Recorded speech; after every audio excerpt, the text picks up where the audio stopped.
बिस्मिल्लाहिर्रहमानिर्रहीम। अस्सलाम वालेकुम।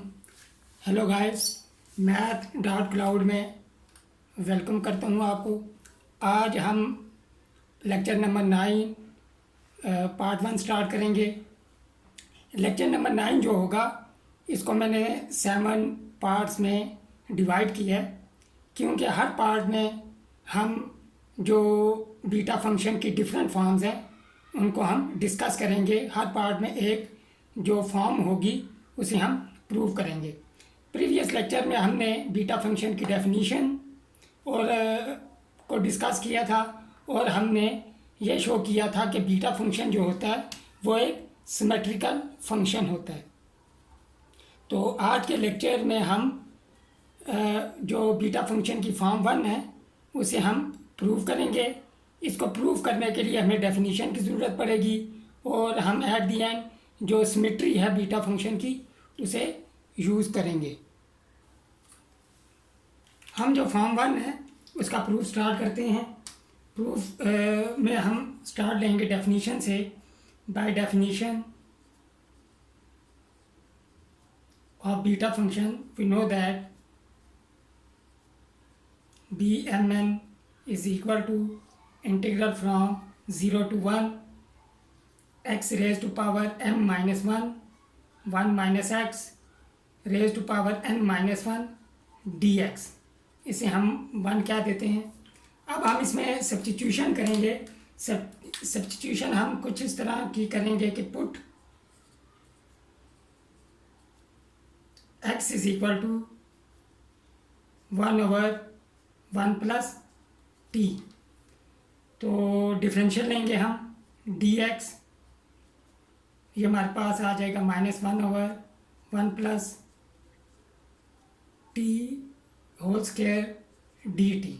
ये हमने सिंपल डेरिवेटिव लिया है, ये अलग से मैं आपको समझाता हूँ। x is equal to 1/1 plus t है हमारे पास। इसे हम ऐसे भी लिख सकते हैं 1 प्लस टी पावर -1।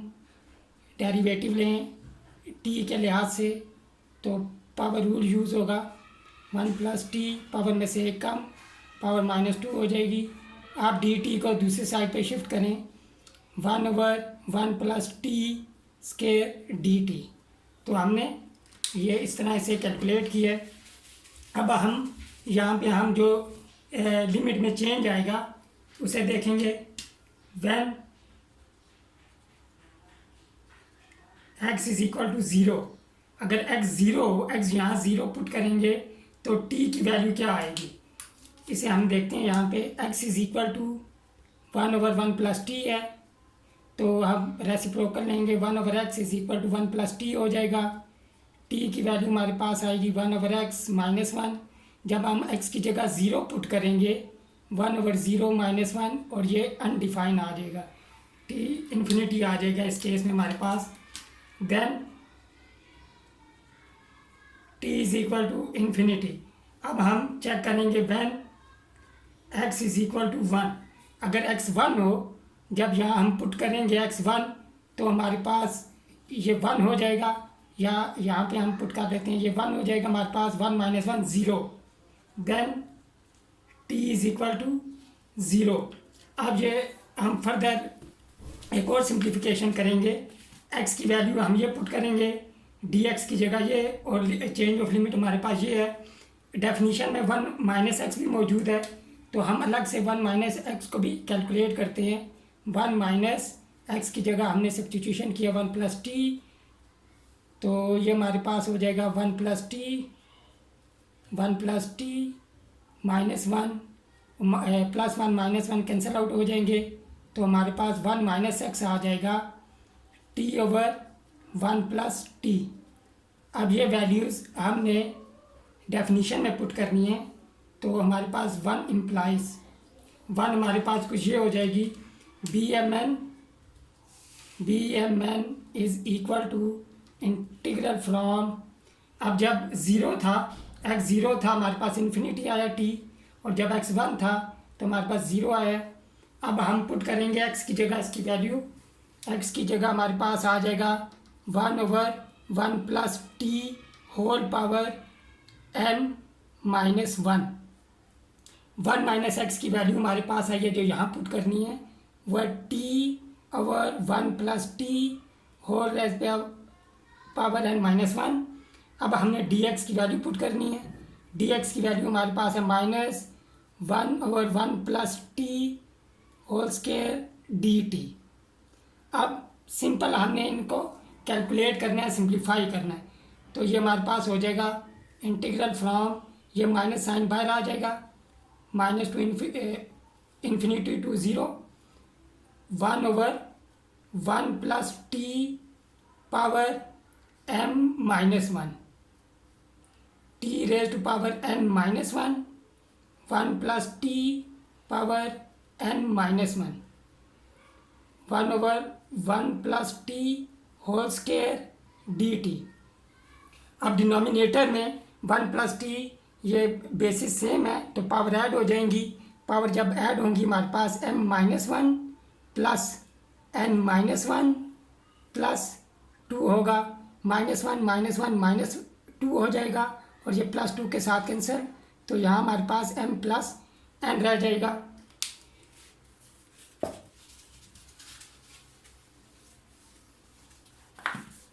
तो हमारे पास आ जाएगा BMN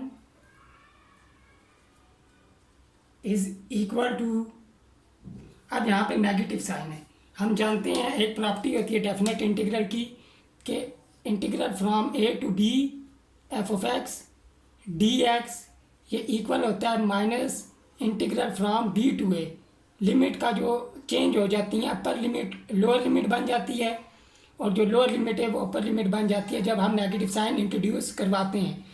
तो अब ये होगा कि यहाँ पे फिर जब हम नेगेटिव साइन ओमिट करेंगे तो हमारे पास इंटीग्रल चेंज हो जाएगा, integral from 0 to infinity t raise to power n minus 1, और जब पावर ऐड होंगी नीचे 1 प्लस टी की तो हमारे पास m प्लस n आएगा dt। अब हम चेंज वेरिएबल करेंगे, डमी वेरिएबल को जब चेंज करेंगे तो हमारे पास जो फाइनल रिजल्ट आएगा BMN is equal to integral from 0 to infinity x raise to power n minus 1 plus x raise to power m plus n dx। ये हमारा ये रिज़ल्ट आ जाएगा, इससे ये प्रूव हुआ। अब दूसरा रिज़ल्ट लाने के लिए हम जो बीटा फंक्शन की सिमेट्रिकल प्रॉपर्टी है, सिमेट्री है, उसे हम यूज़ करेंगे। अब हम जानते हैं beta function is a symmetrical function that is BMN is equal to BNM। हम सिंपली अब इसमें m और n को इंटरचेंज करेंगे, BMN इक्वल हो जाएगा हमारे पास integral from 0 to infinity x raise to power m minus 1 plus x raise to power m plus n dx। तो इस तरह हमारे पास जो फॉर्म 1 थी वो प्रूव हुई, हेंस प्रूव। अब ये जो डिफरेंट फॉर्म्स होती हैं इनका मकसद ये है कि हमें कैलकुलस में काफ़ी कॉम्प्लिकेटेड इंटीग्रल सॉल्व करने, यानी कि हमें सॉल्व करने पड़ते हैं, और ये जो डिफरेंट फॉर्म्स हैं इनको यूज़ करते हुए जो कॉम्प्लिकेटेड इंटीग्रल होते हैं, डेफिनेट इंटीग्रल, उनको हम फिर बआसानी सॉल्व कर लेते हैं। आज के लेक्चर के लिए इतना ही। नेक्स्ट जो लेक्चर होगा उसमें हम जो बीटा फंक्शन की सेकंड फॉर्म है उसे प्रूव करेंगे। अगर आपको ये मेरी वीडियो पसंद आई है प्लीज़ इसे लाइक करें, इसे शेयर करें और मेरे चैनल math.cloud को आप सब्सक्राइब करें। नेक्स्ट वीडियो तक टेक केयर, अल्लाह हाफिज़।